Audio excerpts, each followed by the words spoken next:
जय श्रीराम मित्रांनो, माझं नाव रोहित आहे. आज सकाळी 6 वाजताच निघालो छत्रपती संभाजीनगर जवळ येथील पवित्र भद्रमारुती दर्शनासाठी. रस्त्यावरील वातावरण म्हणजे एकच नंबर, सकाळची गुलाबी थंडी म्हणजे एकच नंबर. आज आपल्यासोबत नेहमीप्रमाणे माझे मित्र, लाडके मित्र म्हणजे विशाल भाऊ.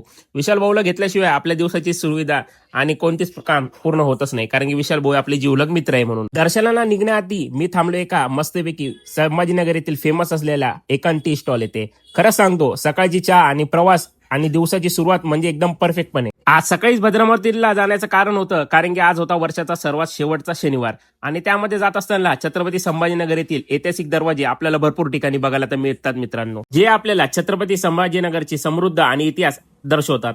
प्रत्येक दरवाजा जणू काही भूतकाळशी काही जोडलेला आहे असं आपल्याला दर्शवतो. त्यानंतर आपण येऊन पोहोचलो होतो खुलताबाद येथील घाटामध्ये हा सेल्फी पॉइंट तर एकच नंबर. इथं प्रत्येक छत्रपती संभाजीनगर व दुसरे काही पर्यटक प्रत्येक ठिकाणी थांबण्यासाठी सेल्फी पॉइंट बघत असतात. तोच हा सेल्फी पॉइंट. तुम्ही सुद्धा इथं सेल्फी पॉइंटवर थांबून व तुम्ही फोटो काढू शकतात व तुम्ही जर टुरिस्ट असाल तर नक्की इथं फोटो काढावा. त्यानंतर मी येऊन पोहोचलो होतो छत्रपती संभाजीनगर येथील भद्रमारुती देवस्थान येथे. सर्वात अगोदर गाडी पार्किंग केली व भद्रमारुतीसाठी फुलं व नारळ व भद्रमारुतीला प्रिय असलेली रुईची माळ सोबत घेतली. असं मानलं जातं की रामायण या काळात भरताने आपल्या भावावर प्रेम म्हणून मारुती रायाची सेवा केली, त्यामुळे प्रसन्न होऊन हनुमान येथे निद्रावस्थेस विराजमान झाले. ही जागा फक्त मंदिर नाही तर श्रद्धा आणि भक्ती एक शांततेचं केंद्र आहे. इथे दर्शन घेतल्यावरती भक्तांना मानसिक शांती मिळते आणि मनोकामना पूर्ण होतात अशी भाविकांची श्रद्धा आहे. शनिवार आणि मंगळवार या दिवशी येथे मोठ्या प्रमाणावर भक्त दर्शनासाठी येतात.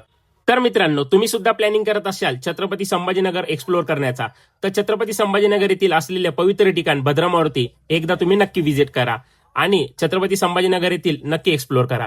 माझा ब्लॉग आवडल्यास मित्रांनो मला लाईक, शेअर आणि कमेंट आणि मला फॉलो करायला विसरू नका. तर मित्रांनो, भेटू आपण नेक्स्ट ब्लॉग मध्ये.